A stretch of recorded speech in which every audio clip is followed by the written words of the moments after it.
Hola, no te quiero hacer perder mucho el tiempo, así que voy directa al grano. Si quieres escuchar el audiolibro completo, echa un vistazo al enlace en la descripción. Podrás disfrutar de una prueba totalmente gratuita que te dará acceso a un amplio catálogo de audiolibros. Pero espera, que hay más. Por si todavía tienes dudas, a continuación te dejo con un pequeño fragmento del audiolibro. Disfrútalo. Han de ser utilizadas como lugar de refugio y hogar para pasar a ser exploradas, investigadas y estudiadas. La respuesta no es sencilla. Como en cualquier historia, su descubrimiento para la ciencia no ocurrió de un día para otro. Fue un proceso lento y laborioso que solo avanzó gracias al empuje y empeño de algunas personas que supieron entrever su relevancia, pero que no siempre fueron escuchadas en un país en el que la investigación y el desarrollo científico siempre han ocupado un papel secundario. Aún así, algunas respuestas a la pregunta con que abrimos este capítulo sí están claras.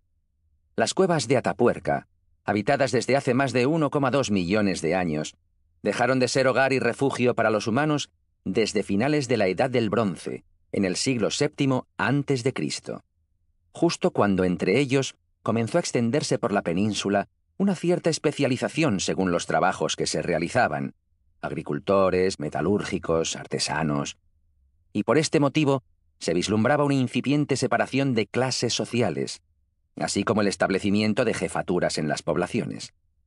Fueron los primeros balbuceantes pasos del Estado en la península ibérica, tal como hoy se conoce.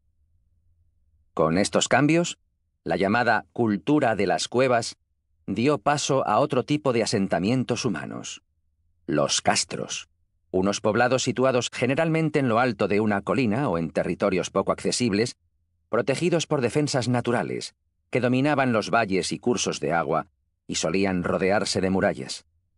Como las demás cavernas, las de Atapuerca dejaron de tener presencia humana cotidiana. Probablemente, alguno de los romanos que visitaron y ocuparon de manera esporádica la cueva mayor de Atapuerca hace 2000 años pudo internarse por algunas galerías para explorarlas, si bien no se han encontrado grafitis en las paredes que lo confirmen, como sí ocurre en otras cavidades de la Comunidad de Castilla y León, en las que han localizado escritos autógrafos de la Legio Séptima, bien conservados y que dan cuenta de la importancia de la exploración espeleológica en épocas pretéritas. Durante la Alta Edad Media, una vez caído el Imperio Romano, que finalmente poca huella dejó en la zona, una calzada y restos de algún asentamiento coyuntural, Atapuerca y sus alrededores permanecieron prácticamente deshabitados pese a la llegada de pueblos centroeuropeos visigodos a la península. Prácticamente ninguna población estable llegó a cuajar en este territorio mesetario y frío. Prefirieron quedarse en la zona oriental de la provincia, en enclaves más protegidos, y respecto a los pocos que se asentaron, no tardaron en salir corriendo o sucumbir con la invasión musulmana del año 712. No fue hasta el siglo IX cuando los aledaños de la sierra comenzaron a repoblarse con gentes llegadas del norte. De hecho, muchos de los topónimos como Zalduendo, Juarros o el mismo Atapuerca pueden tener su origen en la lengua de los que venían de este territorio euskerizado. Lo primero que hicieron fue construir dos fortalezas, una en Arlanzón y otra en Santa Cruz de Juarros, y con el tiempo en torno a ellas surgieron asentamientos más estables que al final dieron lugar al pueblo de Atapuerca.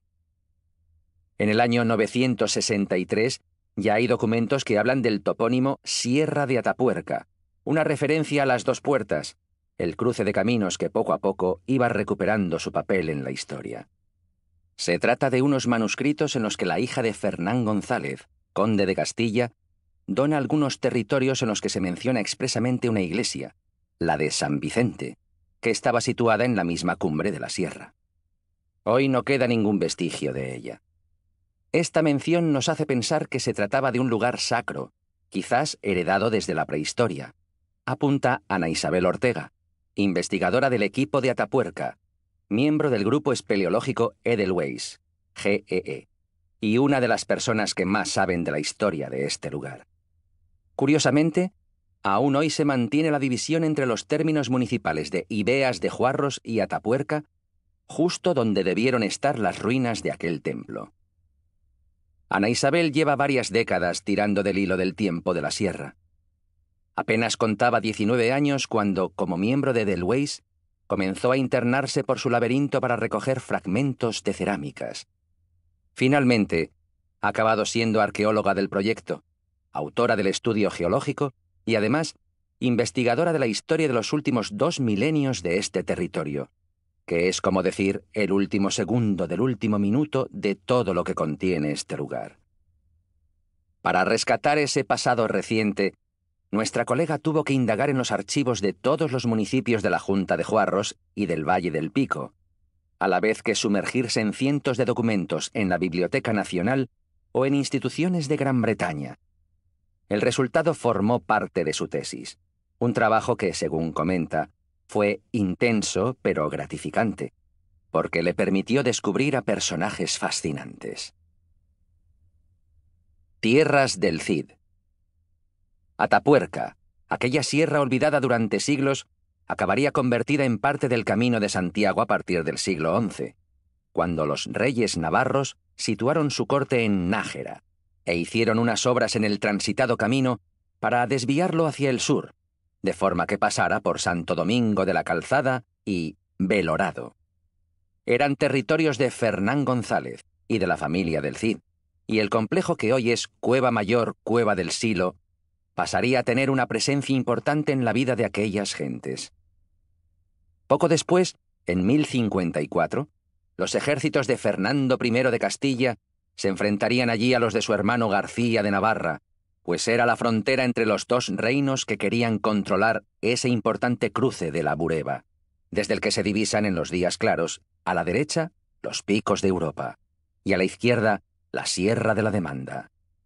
La batalla, en la que pudo participar el joven Cid Campeador, se dice que tuvo lugar en la llamada Dehesa de la Matanza, justo en la vertiente contraria a la trinchera del ferrocarril, aunque de aquel evento histórico no quedó ni rastro de huesos o sangre.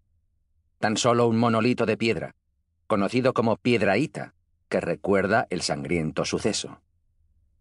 Tras aquella confrontación, en la que resultó perdedor García de Navarra, estas tierras que pertenecían al reino de Navarra pasaron a manos del reino de Castilla. Si se quiere revivir ese momento, basta con acercarse en agosto al pueblo de Atapuerca, pues sus habitantes, desde 1996, recrean aquel acontecimiento bélico muy cerca de donde tuvo lugar. Eso sí, lo hacen unas semanas antes de la fecha en la que realmente ocurrió, en septiembre, para aprovecharse del ambiente estival. Tiempo después, con la unión de La Rioja al Reino de Castilla, aumentó la afluencia de peregrinos a Santiago que pasaban por Ibeas, el llamado aún Camino francés. Los viajeros bordeaban la sierra por el norte o por el sur, y solo los más arriesgados se aventuraban a atravesar aquel denso bosque de encinas.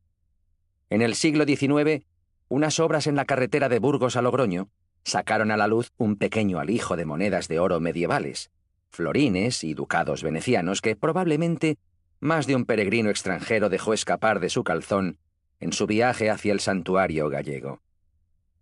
Pero la sierra de Atapuerca, además de ser lugar de paso, tenía otro importante cometido. A comienzos del siglo XI, Burgos fue elegida capital del Reino de Castilla. Y aunque solo mantendría ese privilegio durante 48 años, su crecimiento fue imparable. Por otra parte, estando en la frontera con los árabes, la ciudad necesitaba una gran muralla que la protegiera. ¿Y qué mejor material que la dura piedra de Atapuerca? De la cantera que allí se abrió durante el siglo XIII, las Torcas, acabaría saliendo buena parte de la fortificación del Burgo, así como el material para el cimborrio de la catedral y de muchos sepulcros.